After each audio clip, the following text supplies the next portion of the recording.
नमस्कार बच्चों। बच्चों आज हम चैप्टर पढ़ रहे हैं हिस्ट्री का और चैप्टर 6 जो भक्ति और सूफी ट्रेडिशन है वो हम पहले ही स्टार्ट कर चुके हैं। And in starting we have seen that so many poets were there fine and so many hymns they have written. And जो पोएट्स थे, जो आपके सेंट्स थे, वो क्या करते थे, वो अपनी बात को ओरली कहते थे और जो उनके फॉलोअर्स हैं, जो उनके भक्त हैं, they use to write in writing, वो उन चीज़ों को लिखा करते थे। और इसके अलावा हमने देखा था कि दो तरह की भक्ति थी, to types of bhakti were there, like saguna and nirguna. So क्या था, what was saguna, when the idol is in front of us, and nirguna when it is not visible. So that much we have seen earlier, and we have studied two particular division there also, that was a Nayanar and Alvar. One were the devotees of Vishnu and other were of the Shiva. हमने इनके बारे में पढ़ा था. And today in this topic we are going to see how the Nayanars and Alvars were protesting against the caste system. Caste system के against वो कैसे protest कर रहे थे, and how they were raising their voice against the things which were wrong in the Brahman particular like Vedas and all. So they were protesting that. So उनसे अलग ऐसी कोई बातें जो उस समय के लिए उन लोगों के लिए सही नहीं थी, उनको वो प्रोटेस्ट नहीं कर रहे थे। वो कैसे कर रहे थे, that will see. So today's topic is attitude towards caste. Caste की ओर उनका एटीट्यूड क्या था। Whenever we do the devotion of any god, हम किसी देवी देवता की भक्ति करते हैं तो what we do, हम suppose if the person is not taken birth in the particular caste or the religion, so is it his or her fault?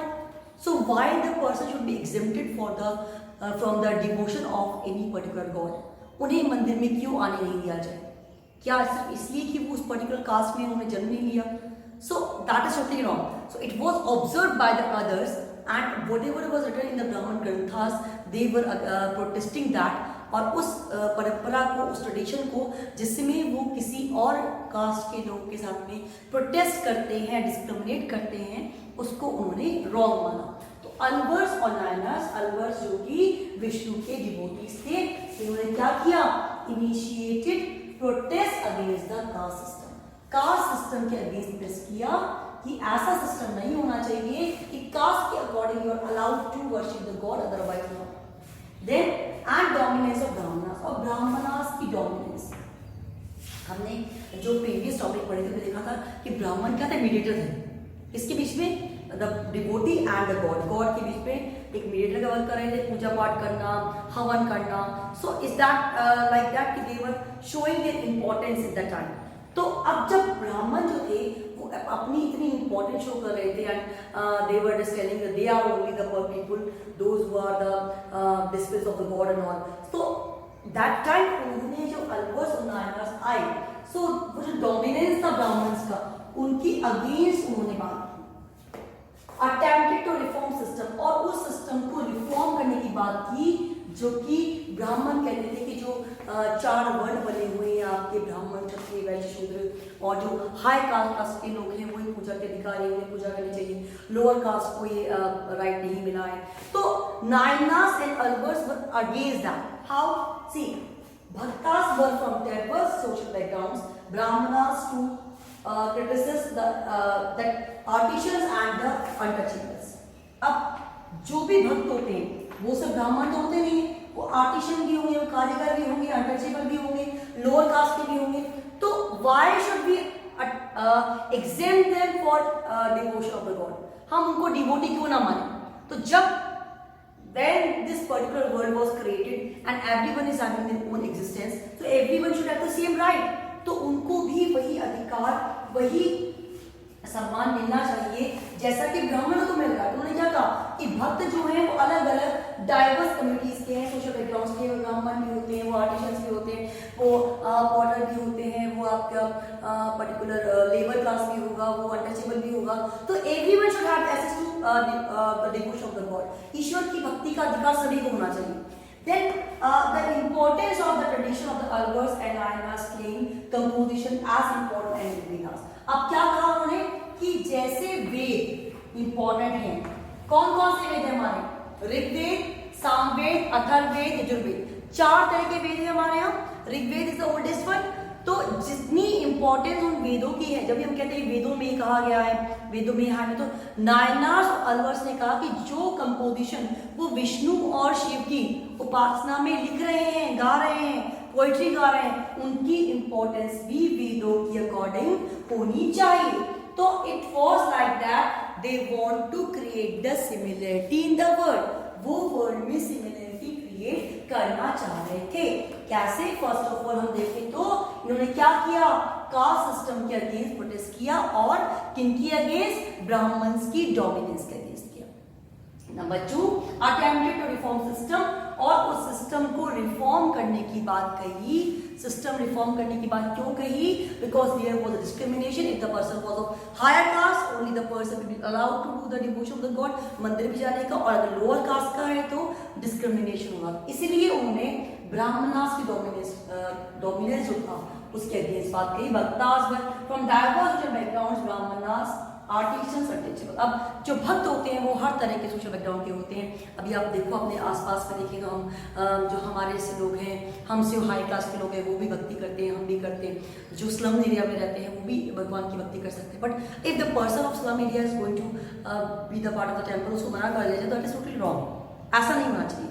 क्यों? क्योंकि when that particular God has not made any difference, so why should we? Who are we to make the difference? Then the importance of the tradition of the Alvars and Nayanas claim the compositions were as important as Vedas, कि वेद जितने important हैं उतने ही हमारे composition भी। कि जब आपने वेदों को इतना important माना है, 4 वेद हैं, उनकी importance बताई है और आज तक उनको follow कर रहे हैं, तो why not the things whatever they are going to be composed, जिसको वो compose कर रहे हैं वो important क्यों ना हो?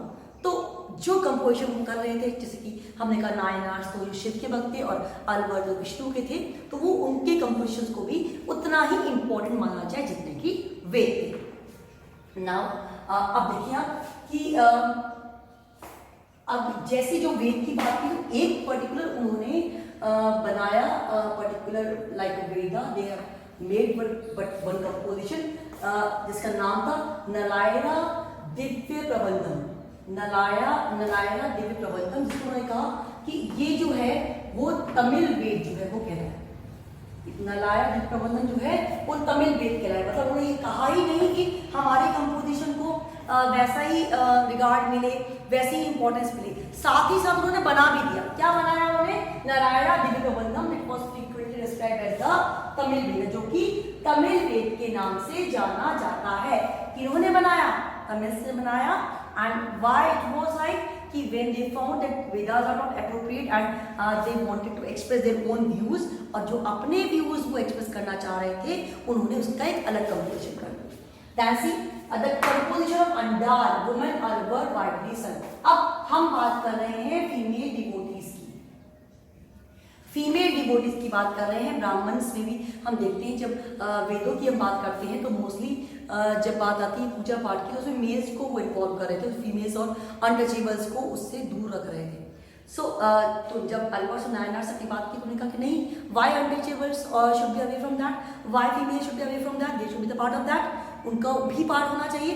तो जो इनके ट्रेडिशन आए, अलवर्स के आए, नायनार्स के आए, तो फीमेल डिवोटीज भी मिली, वुमेन डिवोटी भी मिली, जिनके एग्जाम्पल यहाँ दिए हैं। अंडाल, अंडाल जो फीमेल थी, जिन्होंने वुमन अलवर थी, मतलब वाइडली सन, उनकी कंपोजिशन को गाया। जैसे कि हमारा मीरा हुई है, मीरा की कंपोजिशन जो कि भगवान कृष्ण की स्तुति में है, उनको गाया गया। वैसे ही ये जो अंडाल है, वुमन अलवर, अलवर जो कि विष्णु की उपासना करने वाली, उनके कंपोजिशन को भी वाइड रूप से बहुत जगह पे गाया। She saw herself as a beloved of Vishnu, और उन्होंने अपने आप को as a beloved of Vishnu देखा, जैसे विष्णु की प्रेमिका, जैसे कृष्ण की प्रेमिका के रूप में जो देखा था। जैसे मीरा ने भक्ति करी थी, वैसे ही जो विष्णु थे उन्होंने उनको अपने बिलव्ड के रूप में देखा। Her verses express her love for that, और उनके वर्सेस जो उनके कंपोजिशंस थे, जो भी बात उन्होंने लिखी, उन बातों में उन्होंने अपने डायटी, अपने देवता के प्रति अपने स्नेह को, अपने प्रेम को प्रकट किया। So it was express bye her that was a love for her deity. किसका? अंडाल का। कौन थी वो? वुमन अलवर थी। वुमन अलवर जो अलवर कौन होते हैं? जो विष्णु को उपासना करते हैं। क्या किस रूप उपासना की, एज अ विकल्प की। सो उनके वर्सेस में क्या था, she express love for her dad. अब ये बात तो हमने करी अलवर। अब नायनार ट्रेडिशन में कोई थी, yes she was Karaikal Ammaiyar. अब वो थी डिवोटी शिवा की, and she adopted the path of extreme asceticism in order to attain god. और एक्सट्रीम एस्केटिज्म तपस्या, तब वैराग्य का मार्ग उन्होंने ईश्वर की प्राप्ति के लिए, वैराग्य का मार्ग, जैसे आपने देखा तपस्या करते हैं पुराने जमाने में, हमने देखा था एंशिएंट टाइम में, अगर आप मैथोलॉजिकल सीरियल देखते हो तो उपासना करते थे, तप करते थे, तपस्या करते थे, और उस तपस्या के बाद ईश्वर प्रसन्न होते थे, then they used to give the boon, आशीर्वाद देते थे, या वट एवर दे वांट उनको वो देते थे, जो भी डिजायर थी, जिस डिजायर से वो तप किया जा रहा था। तो ऐसा कठिन तप किया ईश्वर की प्राप्ति के लिए। हु डिड सो करा, दैट वाज द कराइकल अरमयाल, जो कि नायनार थी, जिन्होंने शिव भक्ति के लिए अपनी एक्सट्रीम एस्केप्स को एक्सप्रेस किया in order to achieve the god. Her compositions preserve in the Nayanar tradition. और उनके जो कंपोजिशंस थे, जैसा कि हमने कहा, नायनार क्या था, जो कि भगवान शिव, लॉर्ड शिवा को के लिए अपने डिवोशन को एक्सप्रेस कर रहे थे। तो उनके सारे जो कंपोजिशन थे, नायनार कंपोजिशन लॉर्ड शिवा के प्रेज में कंपोज किए गए। Now these women announce their social obligation but did not become nun. अब इन्होंने अपने सामाजिक दायित्व जो होते हैं, सोशल जो रेस्पॉन्सिबिलिटीज होती हैं, उनको तो छोड़ दिया, बट नन नहीं बनी, बिल्कुल वैराग्य लेकर सन्यासी नहीं बनी। This was a difference in that. Then nun क्या होता है, जैसे देखा कि जो बिल्कुल अपने परिवार को छोड़कर बिल्कुल दुनिया से रह के they use to serve the god, ईश्वर की उपासना करती हैं, पूजा करती हैं। They use to wear particular attire, उसके अलावा वो ऐसी कोई भी चीज़ें नहीं पहनती हैं, यूज़ नहीं करती हैं जिसमें कोई इस तरह का मेटेरियलिस्टिक अफेक्शन क्रिएट हो। So but they were not nuns, but they have left their social obligations. Now they posed a challenge to the patriarchal norms. अब पैट्रियार्कल नॉर्म्स को उन्होंने एक चैलेंज फोकस किया। पैट्रियार्कल में क्या होता है, जहां मेल फैमिली का हेड होता है, मतलब males are going to decide each and everything of the home. पर उन्होंने उस पैट्रियार्कल नॉर्म्स का को अपोज किया कि no, it should not be like that. Females are also equal part of society and they should have some access to take decisions. Females के पास भी कुछ डिसीजन टेकिंग का पार्ट होना चाहिए। तो उन्होंने पैट्रियार्कल नॉर्म्स को क्रिटिसाइज किया। किन्होंने किया, फीमेल्स ने किया। तो अभी हम क्या पढ़ रहे थे कि हमने देखा कि किस तरह से अलवर्स और नायनार जो थे, उन्होंने अपना एक सिस्टम जो था वो क्रिएट किया, better cause again the caste system, और कुछ ब्राह्मण्स के नॉर्म्स जो हमारे फेवरेबल नहीं थे, उनके वो अगेंस्ट हुए। Then they try to reform the system, caste system को हटाया, क्योंकि जो भक्त होते हैं, they can be from the Brahmans, they can be from the touchable caste, they can be artisans, labour caste, कई से हो सकते हैं। एंड उन्होंने जो कहा कि जो उनकी ट्रेडिशंस जो हैं, दैट इज वेरी इंपॉर्टेंट। उनका कि हम भी जैसे वेरी इंपॉर्टेंट है, वैसे ही उनकी कंपोजिशन इंपॉर्टेंट है। तो नलारिया अद्वैत प्रधानम तमिल वेद बना, उसको उन्होंने भी इंपॉर्टेंस से प्रमोट किया। फिर हमने फीमेल डिवोटीज की बात करी। इसमें कंपोजिशन देखा अंडाल जो वुमन अलवर जो कि विष्णु की डिवोटी थी, वाइटली सन, and she saw herself the beloved of Vishnu and her verses represent love for the deity. और अपने वर्सेस में उन्होंने अपने डायटी, अपने देवता के लिए अपने स्नेह को, अपने अफेक्शन को क्रिएट किया। कराकल अरमयाल डिवोटी हुई जो कि शिव की हुई। उन्होंने एक्सट्रीम एस्पेक्ट्स का पार तपस्या करके ईश्वर को गेन करने के लिए तपस्या करी। क्या उनके कंपोजिशन जो थे वो नायनार ट्रेडिशन में कंपोज किए। तो जो वीमेन थी, उन्होंने सोशल ऑब्लिगेशन तो त्याग दिए, but they have not become the nun. And इसके साथ ही उन्होंने पैट्रियार्कल नॉर्म, जहां पे मेल जो होता है वो घर का प्रमुख होता है, उसको क्रिटिसाइज किया। So this is the glimpse कि how the things developed at the time. And जो व्यूज थे, these were not of only Brahmin views, जो भक्ति और सुपीरियर में हम अलग अलग व्यूज की बात भी कर रहे हैं। तो अभी हम साउथ की बात कर रहे हैं, जहाँ पे शिव और विष्णु की उपासना की बात हुई। दो पर्टिकुलर अलग अलग जो पार्टीज थी, जो अलग अलग मत थे, उनके बीच में, जिसमें हम नायनार देखा, हमने अलवर देखा।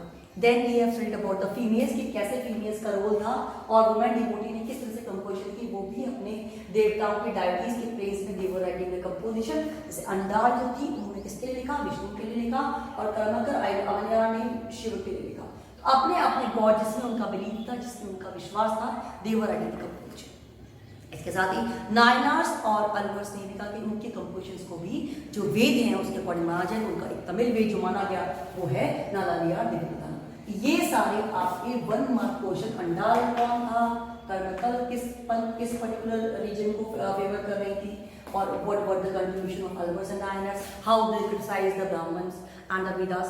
So in all these particular content you can find so many questions. So आप जब कोई पार्ट पढ़ते हैं, कोई टॉपिक पढ़ते हैं, so do focus in the mind कि such type of questions can arise from a topic. तो आप बुक में से पूरा पार्ट पढ़ें और जो भी क्वेश्चंस बन सकते हैं वो प्रोबेबली आप उनको अंडरलाइन करें। सीबीएसई माई गाइड में से इस चैप्टर के जितने भी क्वेश्चन फ्रेम होते हैं हमको देखें, because we don't need to leave a single question, because we have to attempt all.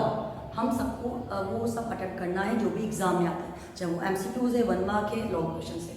तो आप जो भी टॉपिक पढ़ रहे हैं, सपोज ये टॉपिक आपके माइंड में इस तरह से फिक्स होना चाहिए कि कोई भी question, any question can be asked from you and you will be able to answer any question. आपको हर क्वेश्चन का जवाब होना चाहिए। तो आप इसको डिवाइस करें बच्चों, और question I will provide from that and I will send you some glimpses of sort of videos of that 2 furious devotee like Pandal and Karakal. You will see, you will visualize, you will see how they were composing their hands in the place of Vishnu और शिवा। और ये चीज़ें बिल्कुल clear होनी चाहिए कि नायनार किसके devotee थे, शिवा के थे, जो आपके अलवर्स थे किसके थे, विष्णु के थे। तो these all things must be very clear in your mind how we have to write the answers, and it will be only possible when the concept is clear. So do read each and everything from the NCERT, so the concepts will be more and more clear. Fine. So this was the topic of the day. In the next topic we will see more about that Bhakti movement. उसमें और क्या हुआ था, किस तरह से राजा थे वो उनको पेट्रोनेज दे रहे थे, संरक्षण दे रहे थे और हेल्प कर रहे थे अलग अलग रिलीजन को डेवलप करने के लिए। So that we will see in the next topic. So that's all for the day. Thank you so much.